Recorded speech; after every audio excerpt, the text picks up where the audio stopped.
Jimbo's Garage.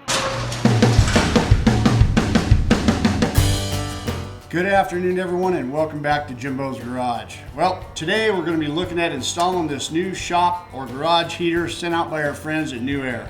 They were watching a couple of my videos and noticed that I have a nice shop and garage, and it is getting colder in the winter here, and they thought it'd be a great idea to send this heater out to give it a try.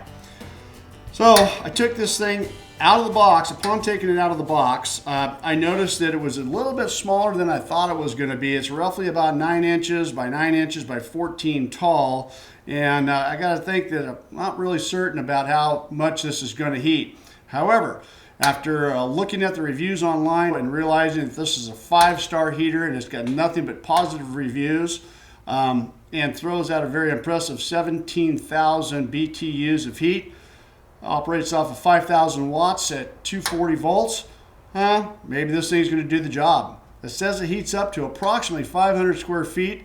I've got about 800 squares here in my shop, but my shop is very well insulated, so when everything is closed up, I'm sure that this thing will do a good job.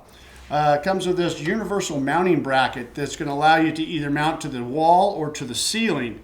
And when this is mounted on here, it allows you to spin this at about 180 degrees comfortably. Okay, so this thing also has these louvers to adjust the heat in any way you want. By turning this thing around, take a look at the backside, you can see that this offers a thermostat control, and it's got an adjustable from high to low and a series of numbers on here. And also, this thing has an automatic shut-off switch, what I think is pretty cool. Once it reaches the desired temperature that you set it at, it automatically shuts off. And I think that's a really good feature. They say that's one of the safest heaters on the market because of that feature right there. I had a propane heater, and I still do, and I gotta say it's pretty crazy here in the shop when I got people over here and I'm running propane and the doors are down. I mean, it's just crazy dangerous. So I'll be glad to get that replaced with this heater right here. So if you take a look at this overall heater, it's very well made, solid steel construction. It appears to have a really nice powder coat finish. And it weighs roughly about 15 pounds. So overall, it really is not that heavy. And so I'm really anxious to get this thing up installed and see how she does. So let's get her done. Okay, so the first thing we're going to do is get this bracket hung. Now, my rafters are running in this direction right here. So we're going to go ahead and get up there and try to locate the stud and mount this bracket. And then we'll go from there. Let's do it.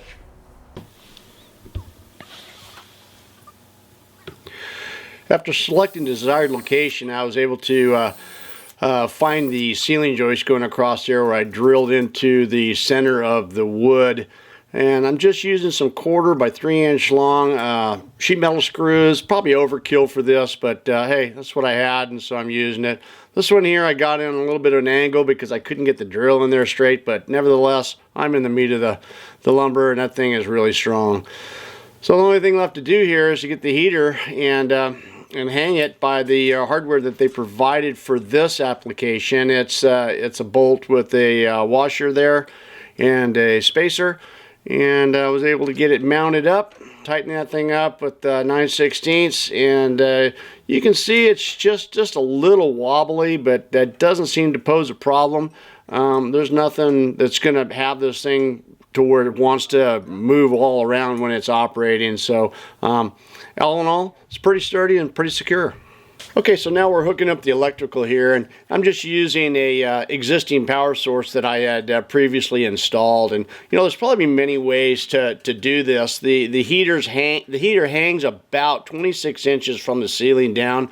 So I went to the Home Depot and I picked up this flexible electrical conduit, which I thought was, you know, one good way to do it, and the appropriate fittings to go with it.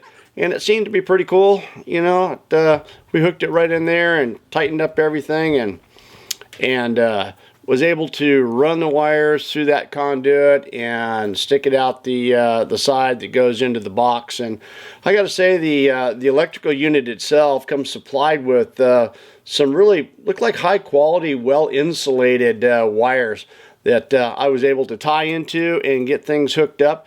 After getting everything all wire nutted together, I just buttoned everything back up into the heater itself, and finally went ahead and took a plastic anchor into the ceiling, where I attached the conduit with the clamp, and that held everything securely into place.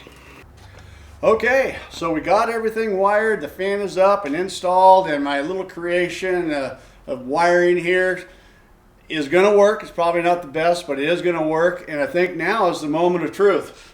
This little switch here that I kind of thought of, hopefully this works to be an on-off switch. I've set the thermostat control on, so hopefully when this switch goes on, the thing will turn on and everything will be good. So here we go. Well, the fan is on. I hear it running. I would imagine it's going to take 5 minutes for the heating element to warm up, but let's check it out. Okay, so after the heater's been running for a few minutes, I was able to get up there and make some final adjustments with the louvers and kind of adjust everything into place and pitch it forward with the adjustment that it has on the bracket there. So everything seemed to be working really good. Turned out to be a really good project. Wow, okay, well, it's been running for approximately 5 minutes now, and I gotta say, I can really feel the heat coming out of there. I gotta say I was a little bit skeptical at first of the size of this unit and really worried about whether or not it was going to throw enough heat, but judging by this fan and the heat coming out of here right now, I don't think it's going to be any problems heating up this garage 800 square feet. If you're considering a garage or a shop heater, this thing stands up to its 5-star review. I would highly recommend it. A special thanks to our friends at NewAir for shipping this out. This is going to be great for the winter months. I hope you guys enjoyed this video. Thanks for watching. Don't forget to rate, comment, and subscribe for more videos. See you next time on Jimbo's Garage.